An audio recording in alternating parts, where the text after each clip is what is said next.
movies. I haven't read all the books.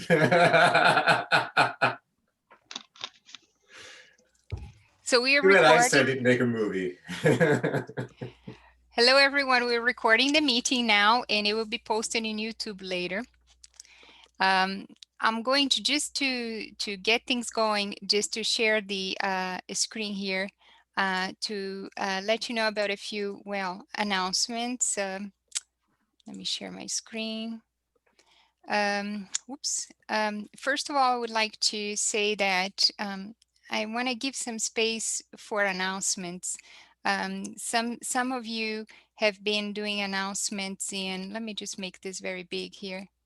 Some of you have been doing announcements in via email, right? But there's sometimes job announcements or any other something else that I'm other situations that we don't know that might be going around in each one of your institutions. So there's always a forum independent of the topic of the meeting for you for announcements. So well, do we have any announcements right now concerning jobs, concerning anything specifically happened to your institution, etc.? Yes, I do have an announcement, but I just saw a job for a community college in, I guess, Michigan. Was it Michigan? I saw it uh, on the listserv. I think it must have been, was it TPT or AJP? But there's a job for an assistant professor in a community college. So that's my announcement there. In Michigan, okay. It was up to us to take a look again. Yes, Carl? Yeah, there's one at Austin Community College in Austin, Texas as well. I think it was Grand Canyon Community College, but I should have paid more attention anyway. Maybe it's in the... I think it was Grand Rapids in Michigan. Absolutely. I think it'd be cooler if it's Grand Canyon in Michigan. Save me some time getting there. Some wormhole between Arizona and Michigan. Right. So maybe it's in the APT jobs email, and you have to pay around $500 to post there. Oh wow. Because I wanted to post there, and it was like one of the first places when we had, and when they told me, yeah, that's great, it costs. And I was like, it costs the same as to APS, to APJ. It costs a lot. They're all together. And yep, I was surprised. So if people knows of different, more efficient ways and cheap ways to make announcements of jobs, I think it is sending the jobs to lists like the community college, the TUAC committee list. And in your own institution might have the agreements and there is willing to pay for some announcements, but it's not physics appropriate. It's not focused to physics. When we had a job announcement in my college, they were announcing locally, but it was not appropriate to physics. And so that was a problem. We weren't attracting exactly the people we wanted to attract, I felt like. So yeah, it costs a lot of money to post at the right places. Well, any other announcements? Out of all the emails we've been receiving from APT, I also just would like to highlight, there's this one, APT and APS together, right? So they were announcing that team up report, and there's going to be a video conference, right, on November 20th, and you can sign up for it. It's free. There's a lot of free webinars happening these days, right? I just saw something being promoted in New York City of Susskind, one of the guys that got Nobel Prize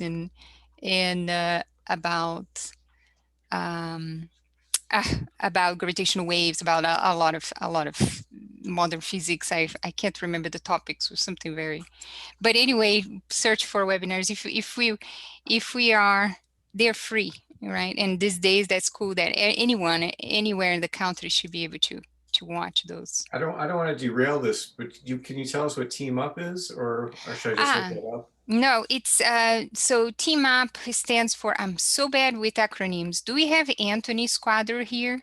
Anthony has even proposed that we talk about the TMAP report. It's about integrating minorities, especially Okay. Black minorities, to faculty jobs, to academia, and etc. And what needs to be done, and focused efforts to integrate this, to do that integration better. Than we cannot just leave things as they are, because there hasn't been real progress. So there must be more concerted efforts, and this about these strategies and concerted efforts. It's integration of minorities, and it's a big deal nowadays. The Team Up report is specifically for African heritage students at undergraduate institutions. Okay. This is for students. There is an element of it to integrate faculty too, or? No, it's certainly meant for all of us in education, but the focus is on recruiting and retaining African heritage students in the undergraduate population. So that's all of our jobs. Yeah. So this is coming up. So pay attention. There are many of those nice ones. There has been a Step Up also webinar recently announced. I didn't put it in here. This is just to highlight. I mean, this is not a complete advertisement. Step Up is for women. Integration of women in also faculty jobs, and also in as students, right? So they are making something equivalent to this, and the name of that group is Step Up. Yes, David. Step Up is specifically targeted at high schools. They're trying to expand the number of young women entering college being interested in physics by targeting high school teachers. Okay, very good. They're promoted by APS, but APT is also advertising all these things. So they're popping up, a lot of these webinars and etc. All right. The next thing I want to highlight is today's, the focus of today's meeting would be on, okay, before I go there, APT is asking us to make a meeting, to schedule a meeting between December 14 and December 22nd. And it is it's going to be an official meeting. We're going to have minutes for this meeting, etc. And I think they want us to be more aware about the and register for the winter meeting, right? That's coming, and I'm afraid the enrollment for the winter meeting might not be that great as of right now. So anyway, I have registered already. Recently, I just registered, I guess, less than 2 weeks ago. Signed up for workshops, etc. But anyway, so I'm going to send you a doodle poll, and it has 45 options. I know it's enormous. It's like you have to scroll this thing. Yeah, because they asked for specific time slots and practically a whole week of choices.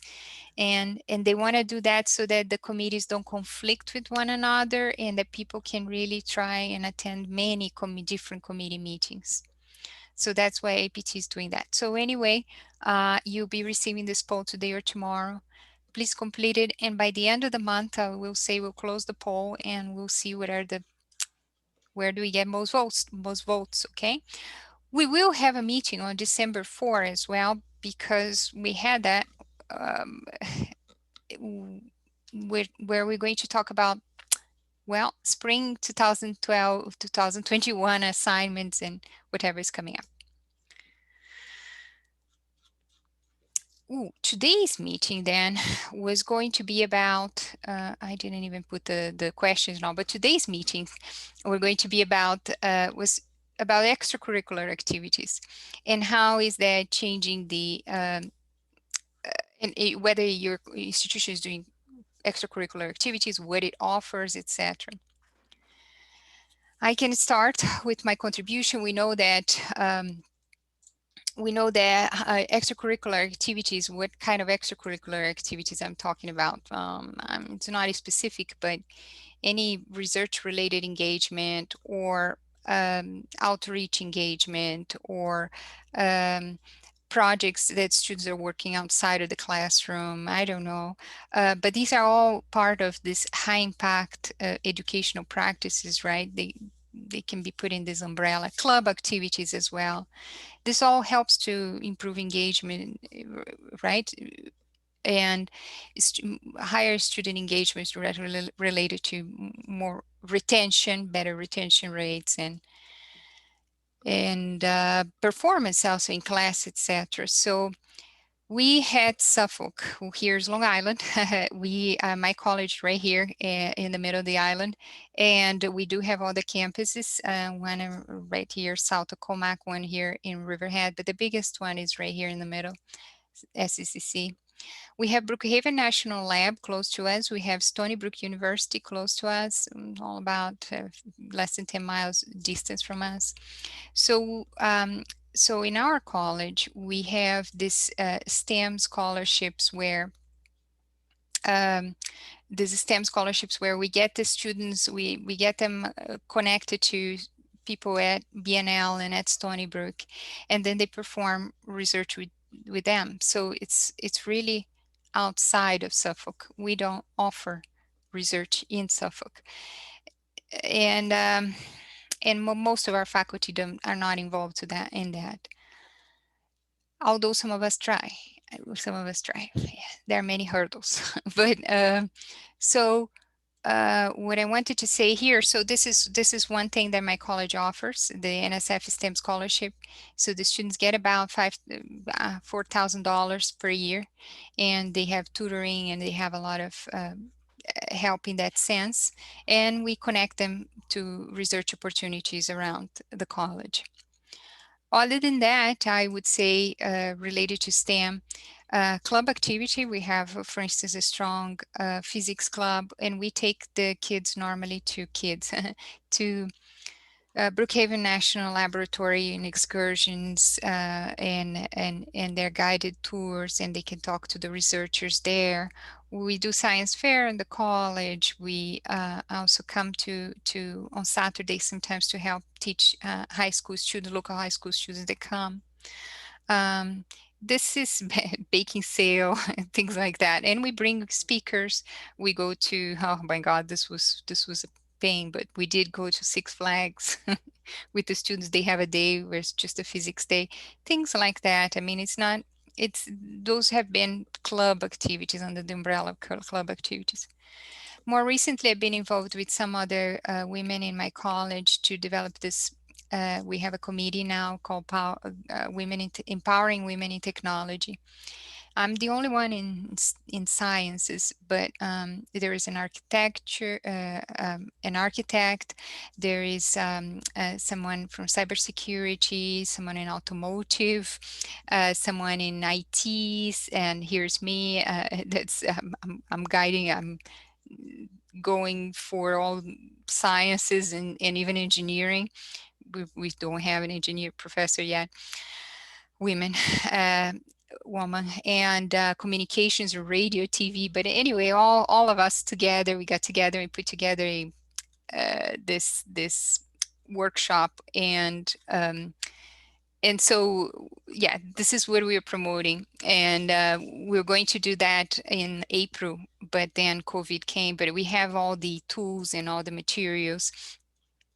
And for my case, I'll get the students to build this. Our local high school students, they're going to build this, play with Arduinos and play with sensors and all, and learn a little bit of coding. And it's a workshop, it's a day-long workshop. I take half a day where they do this, and then they could choose out of the 6 offered workshops, they can choose to go whichever they want. And yeah, so just to encourage more STEM involvement locally, and it's targeting high schools. So we are targeting, say, enrollment rates with this little workshop. So that's what I can tell. And again, I said I didn't want to monopolize, and it's like I'm monopolizing. Yep. what do your institution offers? How do you advertise it? And yep, let us know. We can go around. Any volunteer? I can go. Yay! Yeah, I actually just met this morning with our group. It's funded by the Nevada NASA Space Grant Consortium. Every state's got a space grant. Somebody, and in fact, Guam and Puerto Rico also have space grants. You can find somebody near you that knows about space grant. We have for several years now done what we call the community of practice. We recruit students from across science disciplines to engage in a multidisciplinary project. We've done a few different things. The latest one is this dangerous looking thing, which surprisingly, security hasn't stopped me when I carry this around campus. It's got blinky lights on the side. You open it up and it's got a bunch of wires and mess inside, right? This is our high altitude balloon sensor payload. We attach this to a helium balloon and get it up to 100,000 feet, but 30,000 meters is our target. Actually, our highest altitude so far was 28,500 meters. But it's a lot of fun for the students. The primary goal of the entire thing is simply to get students working together on some scientific enterprise. It's been well funded for several years through the space grant. Students get $1,000 a semester to spend 3 hours every Friday morning working on the project. Last spring, of course, we got a bit derailed, but we've actually had enough in-person activity on campus this year that we were able to have a small group at least. We have 6 students in a big lab space, and we've managed to get this thing working. Yeah, the students do put the payload together. They're responsible for making it work. I have some drawings and designs, and every once in a while I have to step in and fix something that breaks. But the students put it together. They decided what sorts of things they wanted to measure. When we started the program, we got a group of students together and said, "We're going to launch a high altitude balloon. What do you think we should try to measure?" That was it. That was the prompt. And it went from there to the box you see now. There's all sorts of other associated things, but like I said, the real goal is recruitment and retention into the sciences. And so we try to track these students as they transfer to local universities and so forth through our space grant consortium. And we have former students from this program that are now in master's degree programs in Nevada. So that's why we've continued to receive money that's supposed to be that reinforcing building the student pipeline into STEM. I do some other things, and we've done other things with this group in the past. The other extracurricular activities I do are sort of one-offs with interested students. Like I've got a double star research program going, and we've in the past done some near Earth hazardous object detection, mostly close pass asteroids. We've got telescopes that are just big enough to catch the really close ones and directly image them if they're big enough. And that's been very off and on, but the community of practice that's funded by the space grant has been very consistent. And as there is a successful implementation here in Nevada, I suspect that with a little bit of effort, you could probably get funded through your state space grant to do something similar. Feel free to send me questions.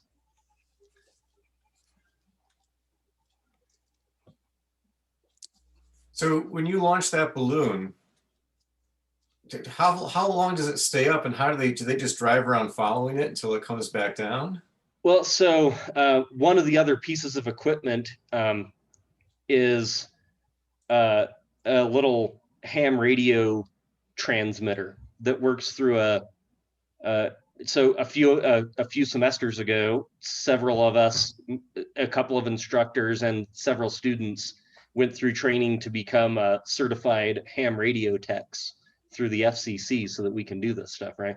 So we got this thing, and it reports through what's called the APRS, the Automatic Packet Reporting System. There are a bunch of mostly community maintained receivers, and they receive signals from this and triangulate the position, then report it to the internet.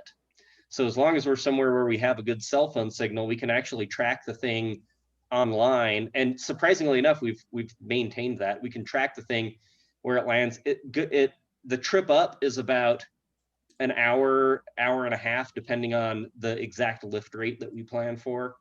The trip down is usually somewhere around 30 minutes via 3-foot parachute. If you look close at this one, I think the dent is still in it. There's a big dent in this corner from where it landed on a rock last time. It had a rough landing, but we're reusing it anyway. And what kind of insurance do you need if it hits someone in the head when it lands? I don't know. I hope none, because we don't have anything special. It doesn't have my name on the bottom. The local coordinator is actually a chemistry professor, so it's got her name on the bottom of if found, returned to. So I guess I have a little bit of an out there. But most of the places where it has landed so far, the closest we got to any sort of civilization was a farmer's field about an hour's drive east of our campus. The last spring, just before the pandemic hit, we launched, and we had a 8-mile round trip hike with a 1,500-foot elevation gain to go retrieve the thing from as close as we could get to it with a vehicle. That was an exciting day. And those are just the chances you take launching these things. They go fast. The one launched last spring actually hit a top speed of 120 miles an hour when it got up into the jet stream. So there's some students really get into this, and it gets very hands-on, particularly on launch day. But even just putting the payload together and making sure everything works is really an involved process.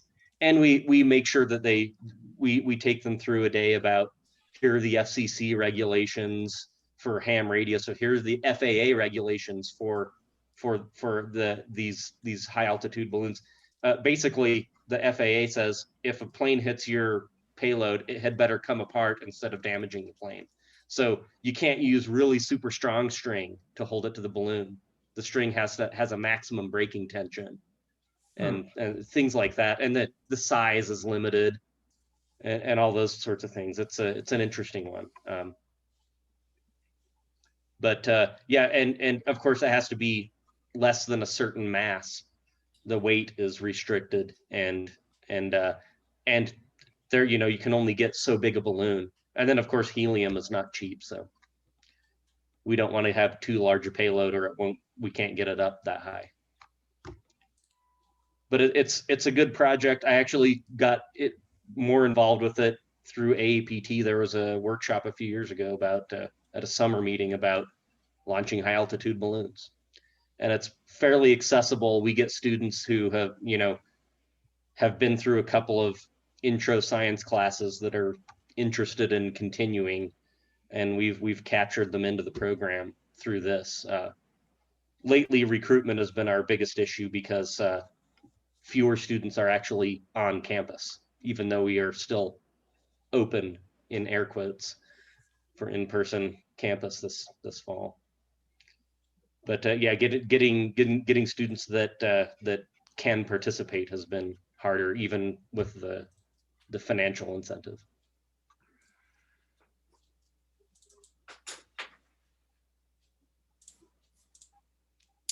Anybody else would like to, just for curiosity, I think I found a website that's a website where you can put some information about the balloon and the weight. That we use that website to make our launch day predictions. In fact, about 3 days prior to when we think we're going to launch, we make predictions again and again and again and again all the time, because we have to. we need to make sure that it's going to land somewhere that's kind of accessible, or we at least think it is. We've had to scrub launches because the predictions say it's going to land in at 12,000 feet up in the mountains, and we don't want to make that hike, right? And particularly when it gets to this time of year when that's under a few feet of snow at this point. So we really don't want to try to retrieve the payload if it's going to go the wrong way on that particular day. And so we really have, we've got all the way to launch day.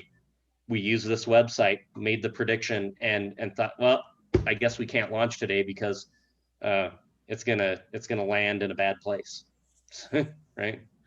That's a really good tool. If you're gonna do this, use the Astra Planner link that is in the chat.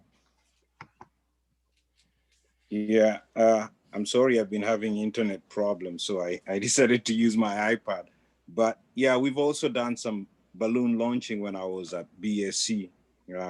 It's a really good tool for having students be engaged, but it's also actually a good tool for faculty collaboration, like you're talking about chemistry and physics. For us, yeah, we have chemistry and physics and a geologist too. I learned an important lesson on our 8-mile round trip hike. Follow the geologist when you go hiking. They're better at finding the best route, for sure. Absolutely. So that's really good. I mean, I wish I could continue with that, but I think in California sometimes, especially in Riverside, I think it's going to be a little tricky because of the flights coming through and all that. That can be tricky with high altitude ballooning. So you kind of have to get some clearance. But yeah, that's fantastic. Extracurricular one. There was one thing I was going to say, because I'm really new at my institution, I think the astronomy club there is really active. And so I talked with my buddy Brock, and he was telling me that they would meet every week for astronomy discussions and go out for field trips and visiting other places like Glenda mentioned. So yeah, I'm looking forward to being involved with the astronomy club when I'm in Riverside, California.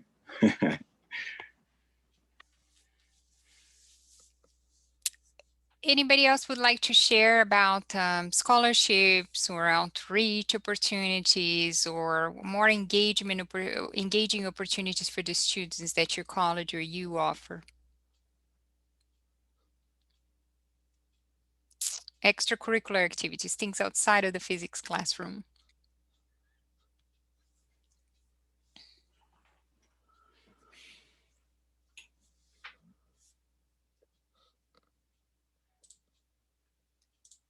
Or would you like to talk about how stressed the students are these days, how non-responsive right? It's hard to get their response and get them to collaborate and interact in class. Like, I don't know, that has been my experience on things are getting harder and harder to promote interaction these days online.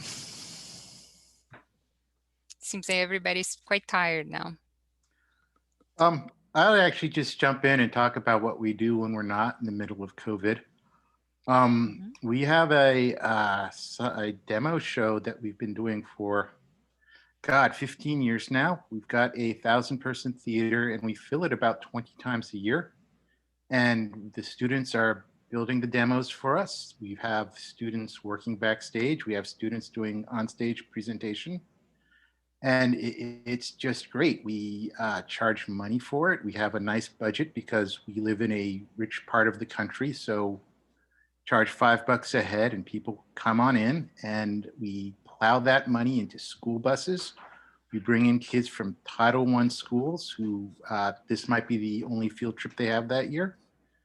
So that's what we normally do with our students, just in terms of getting them to do something outside of class and sort of get a nice double whammy. We're giving something them where they can kind of go deeper into the science. And we're also trying to just bring in the next generation of students. So we're trying to figure out how to do that during COVID. We can't fill a 1,000-person theater anymore. We're gonna have to push most of it online, but That's what we'd be doing during normal times.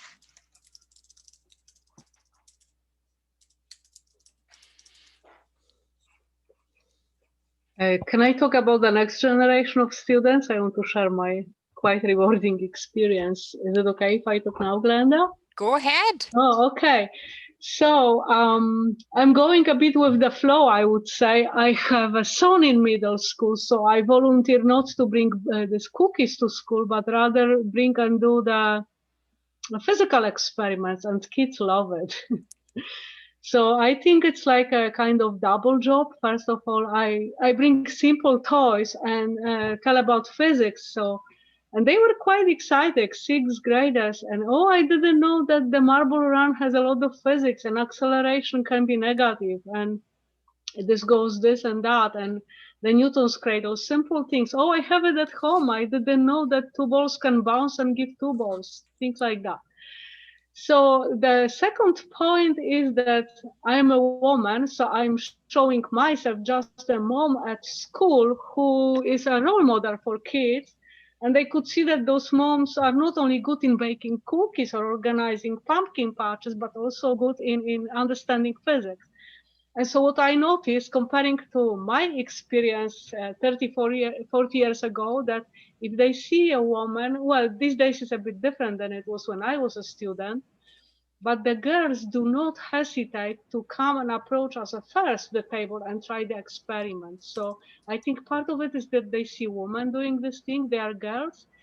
And the thing is that I said, oh, I didn't know this is the physics. Oh, I didn't know this is so much fun, the physics. I say, yes.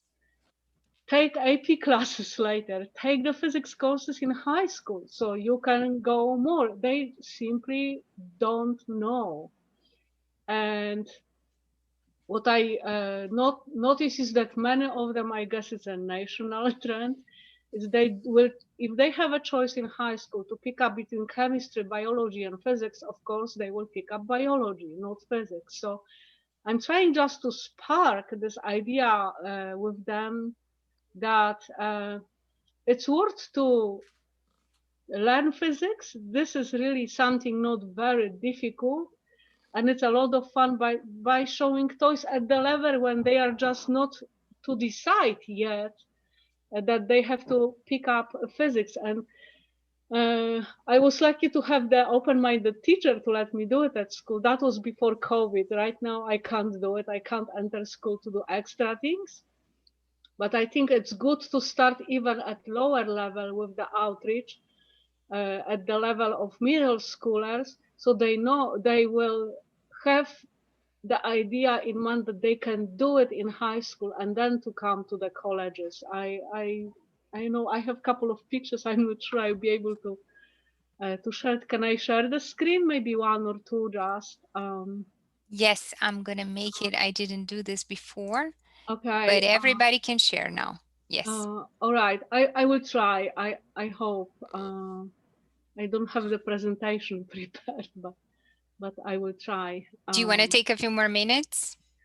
Uh, Someone else can talk and then you come back? yes, that would be good. So also what I wanted to add is that I take individual kids to science museums just from the class. Okay, you want to have a play date? Let's go. And these museums cost a lot, but luckily in Long Island, we have public libraries that can lend the museum passes that normally for the family, the trip would cost, let's say, $100. So the museum, it covers it. And also, as Glenda, you mentioned the Brookhaven, they have a free Sundays for Sundays, kids, yeah. which I also take kids and the friends, so they can do it and they like it. They just don't know. When I come to the school, to the secretary to check in as someone from outside, and they said, what are you going to do? And I say, physics experiment. Oh my God, physics, it's so difficult. I said, don't tell that loud. They shouldn't hear that. So this is something also like pre-biased that should be, how to say, they are pre-biased simply. They believe they cannot make math or physics or chemistry. Yes, they can. They just need to know about that. So I will not talk more. I'm starting at the middle school level just to make sure that several years later they will be able to think and maybe choose the physics. Maybe I will prepare a couple of pictures in the meantime. Okay, so Thank you, all right, Magda. thank you. And we do, as we expanded women, Empowering Women in Technology Committee, we do have to integrate more people in you for sure. And yes, Well, I'm waiting for the lockdown to end up so we can do finally the power women. yeah, we are all waiting. I know. All right. Anybody else would like to share their experience on extracurricular activities offered by your college? I'll add something here. So in the fall, again, pre-COVID, we basically sponsor the first Lego League competition. And I thought I saw a Lego thing. Was that you, Glenda, on your screen? I had something like, oh yeah, we did that. So basically it's sponsored by First.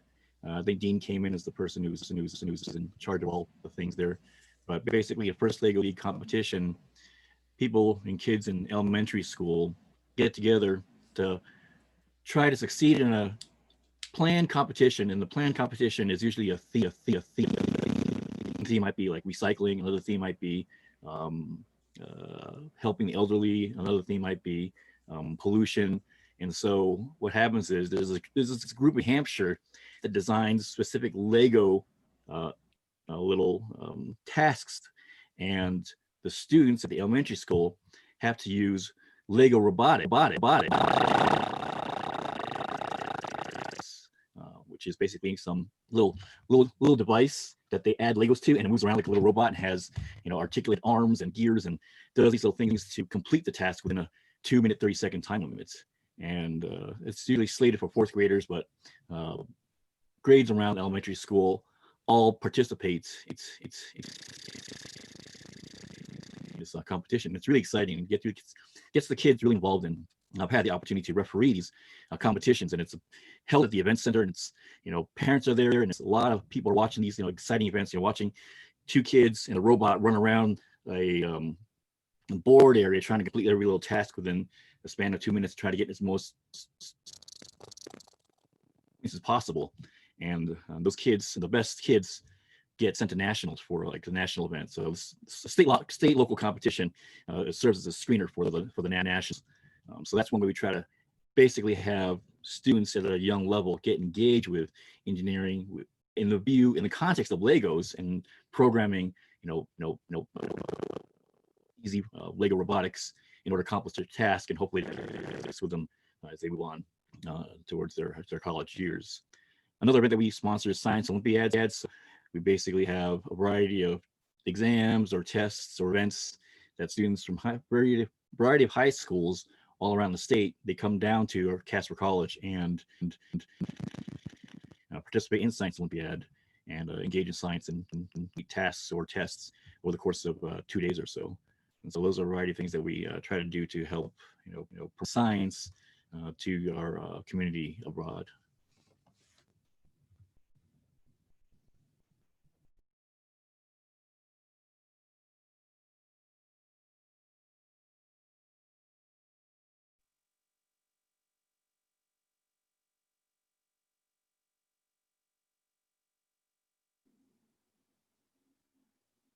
Are you on mute, Glenda? Or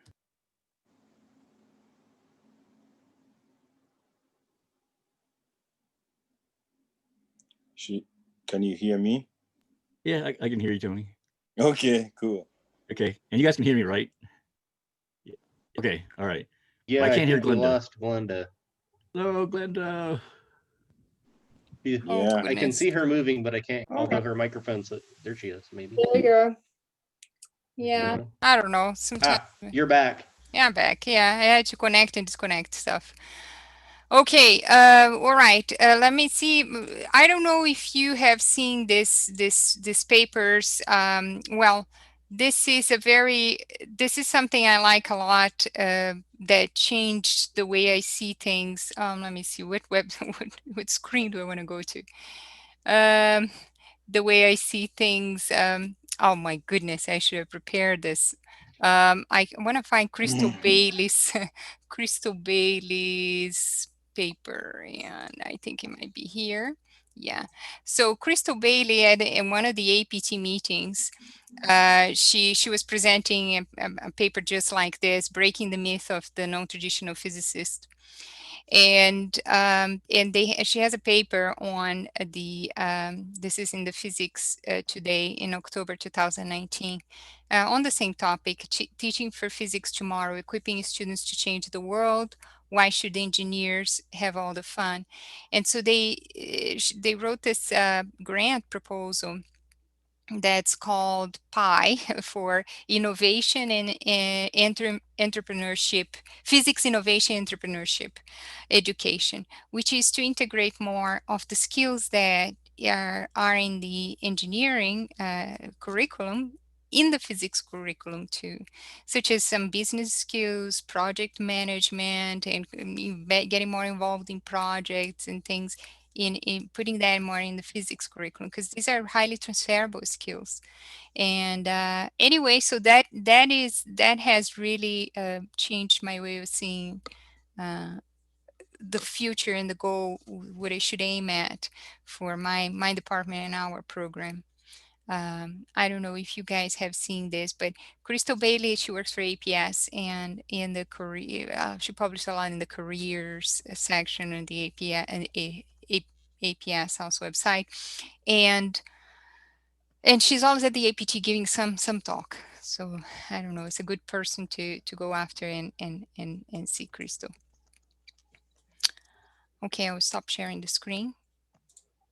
I don't know if you ever seen that and heard I'm about really this. surprised I haven't seen that. It's just shocking, especially since it's a Physics Today, which I usually receive every so often.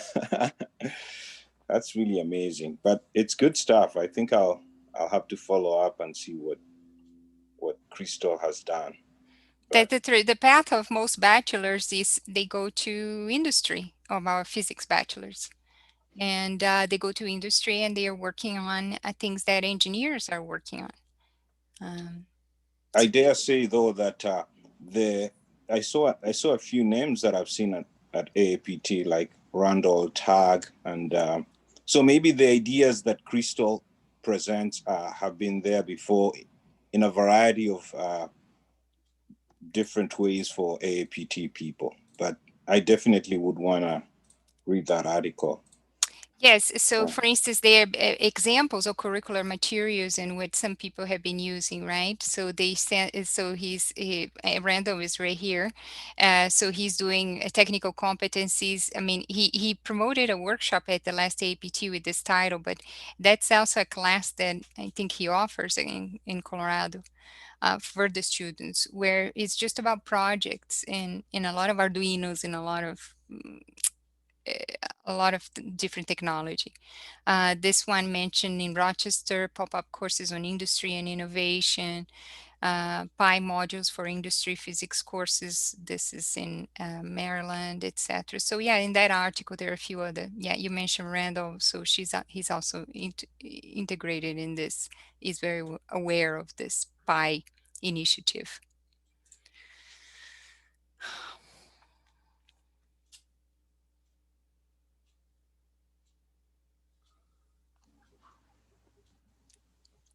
As a follow-up, I mean, Randall Tag and this guy, there's an AAPT group that does sophomore labs and senior labs. What do they call that group? There's a group that's specifically doing labs that are for advanced students, advanced labs. They have a name for that group, but I think it comes from it can feed into the idea. Is it alpha immersion? Alpha. Sorry, yeah. So I think alpha would also dovetail in pretty well with what Crystal has just the paper that she wrote. Yeah. Beyond the 2-year college, most of the time, most of the activities they have. But no, Crystal is referring referring to things that can be, yeah, I know Randall is high up there too, I think, his activities. But no, she was also referring to things that can be done in the initial years. Yeah. That's what they're aiming at.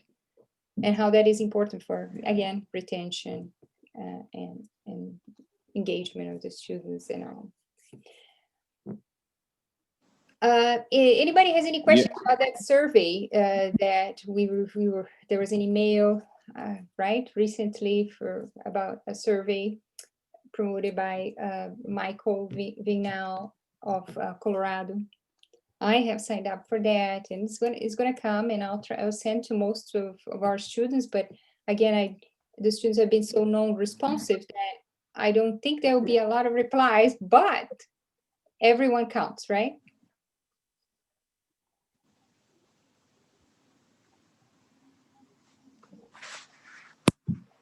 Yeah. Yeah. So let's see what's going to happen. Well, so everybody is up for the December 4th meeting, yeah? And then having another one after on December 14th. So we will have 2 meetings in December. This is our last and only meeting in November. So we're gonna have a big break, right? Thanksgiving and all, everybody take it easy and much as you can. And then December 4th, and let's talk about what we have signed up for spring and what are the plans if we all continue to be online. And I guess most of us will be even more so online, right? And if there's any difference, and what have we learned more, and what can we share about that? Any other highlights? Anybody else would like to participate and chip in? Magda, do you have those pictures? Would you like to share those pictures? Yes, very few. If it's fine to share, I will try to share. I found few. Just wanted to show you. Can I like I just click the share screen? I can share, right? Is that click all right? Your screen, okay. and there'll be more things to click on. Give me a moment. How can I? You say share screen, and then you say share sorry. top. The very Share first screen. All right. Okay. Screen, and so this is from school. We have also an activity called Career Day, where parents come and talk about their what they do in life, how they can get into their career. So it's not the greatest picture, but I brought optical fiber pulled from the tree and a laser and a piece of silicon chip. So they knew how the computers are built, and I was playing here, showing them how light goes through the optical fiber, talking about total internal reflection and lasers, by the way. So I could also show them. Students love this experiment, which is not on the picture, to show them the light scattered on the dust and light going through the fibers. And you could see the girls who are just not hesitating. They don't stand behind. They go approach, and they just are really interested in it. So this was the Newton's cradle. They really like it. Also at school, I just come for half hour to show as a part of the science class. And this is from the museums, where I take a couple of friends from classmates of my kids, and they enjoy the motion of marbles, bubbles made from soap, where I talk about interference and surface tension, things like that, because they are colors, and big bubbles while they are around. So we can start conversations. Oh, did you like it? Did you see colors? Why this round? Things like that. So it sparks in them really the thinking about physics. And this was some kind of liquid magnet. They love the shapes. Class 6th graders. And what was there? I don't remember. Some kind of mud. This is from New York Hall of Science in Queens in New York. And I always also, by the way, that's it. I guess I have stop sharing. I tell them, look, you don't need to pay for that. There are places where you can do things for free. Just go to the local library and get the pass and go there. I have a quarter of students in my class that are mothers with several kids. So, Glenda, the third question is, how do I tell students in the class how to get them? If not getting kids in the home or on the playground or in the museum, then I tell in the class, do it with your kids on Sundays for free. That's all. So, okay. I hope a few of them will come to our colleges in a couple of years. Wow, I forget about the library having passes, and we forget to use a lot of libraries offer so much. You have so much, and I forget to use that many times. Yes, and also they offer interlibrary loans, so they can get actually textbooks through the interlibrary loans, and some streaming services, they have a bunch of great courses on it for free. And I tell them, take it, you pay taxes for it, for your libraries. So these are resources they can get. They probably don't know much about this, but streaming services containing great courses, interlibrary loans that have those textbooks, they are there, plus free passes for the museum. So, and I think that's the way to reach them. They won't call, they won't come, but it takes half minute to tell this in the class. So I confess I have been focusing a lot on retention and engagement of the current students we have now. And now that we are in this Empowering Women in Physics groups, they have focused more on recruitment and going to high schools and all. And if I weren't with this group, I wouldn't be doing this outreach with the high schools and all, because I would be so worried about retaining the ones we have now. and there's the different strategies. But yeah, that's what they taught me. Well, that indeed we have to attract the parents and let the parents know to bring the students to these workshops, and giving talks at libraries and all also help, because then the parents of the community will know, and then recruitment will be successful, more successful. That's a good point. Parents who will encourage kids, so maybe just not to reach kids, but also parents, right, who will talk to kids. That's a great point. Yes. Because when we send all these messages to the student counselors and all, advertising our workshops and all, it really goes, we need the permission of the parents first and all. And yeah, so the parents have to buy in first. And sometimes they are the ones pushing the students to it. So yeah, yep. I have a quick question. So I was gonna just, in thinking about these extracurricular activities and how crucial they are, I'm just curious how we're gonna transition in after COVID is over, in terms of just, I mean, we do have a planetarium out at RCC that I don't even know how things are working. I think it's probably not working right now because but I mean, these activities are really great, but I'm just curious how you guys are thinking in terms of, are you just gonna hit the road running when things get back, or how's that gonna work? Well, looking at Thomas's email, there's a nice link to a astronomy project, and I didn't about this one, so that's pretty cool. So thank you for putting that in the links there. Some extracurricular things I would do or have done is, this is a link to the Harvard Micro Observatory. Somebody anywhere can basically take a picture with their telescope, and it's sponsored by the Smithsonian, and it's a free public glittering telescope. And you want to look at the moon, or take a picture of Jupiter, or take a picture of Andromeda Galaxy. Just register your name, type in what do you want to look at for like how long, and what's your email address, and they take the picture for you and they send it to you. So that's a pretty cool way to gauge students in astronomy there. On a different level, here's the SOHO observatory, which is a solar observatory. And sometimes I have my students take a look at images over the course of a semester and look for sunspots in the sun, and try to tell me how long does it take for the sun to spin on its axis based on looking at suns. And so I have them take a look at satellite data, interpret that satellite data, and hopefully get me a conclusion that's kind of reasonable about the solar rotation.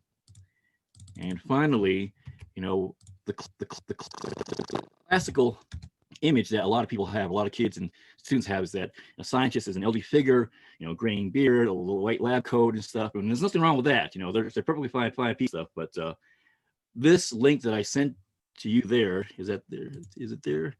Let's see. Yeah, it's a YouTube link to something called AbGradCon. It's basically astrobiology with graduate students convention. So you basically look at students who are, they just got their bachelor's and they're in the master's or PhD program, and you're looking at them giving 10-minute talks about astrobiology. Men, women, all different racial creeds and stuff. So they have looked at people who may be like them in the science field, who are just starting out right after they get their bachelor's degree. So that's the YouTube link there underneath the micro observatory link and Soho link, the YouTube link for AbGradCon. So that's other ways I try to engage students. And is that the YouTube is astrobiology mainly? Yeah, it's focused on astrobiology. Yes. That's cool. Thank you, Andrew. There is some connection issue, like when you were speaking, we have a little bit of a hard time listening, and sometimes it gets repetitive. I don't know. I just want. Oh, sorry about that. It is also hilarious. There, I put a JPEG file in the chat it's a picture from our high altitude balloon experiment last spring. That is Washoe Lake, a little lake just north of our campus, and Lake Tahoe, visible from the same shot. They differ in elevation by about 1,600 feet. So it gives you some perspective for that. Also, Andrew, you're talking about the astronomy research seminar that InStar 4. Get involved with that. It's pretty robust. And be forewarned, Rachel Freed, that runs the program, she has more energy than is fair for any one person to possess at any given time. She will run you ragged and your students and stay ahead of. She's really an amazing person to get involved with. Will definitely keep you going. I don't know if the JPEG's working. Can I share my screen and show you this picture? Yes, you can. I opened it. Let me do that. Where is it? Right here. There it is. Washoe Lake is this smaller on the right side, and you can see Lake Tahoe. And of course, everything's a little tilted because this was when the balloon was at about 15 or 20,000 feet. So pretty high up, but Lake Tahoe, you can see the Sierra range behind, and you can actually, if you look very, very close, you can kind of see campus in the bottom left corner. That's about where our campus is. Not quite, we're maybe just off of there, but I think the observatory might be in there. But this kind of stuff really gets students excited when they think we can see what can we pick out of here, and knowing where it went and where that picture came from is pretty exciting for them.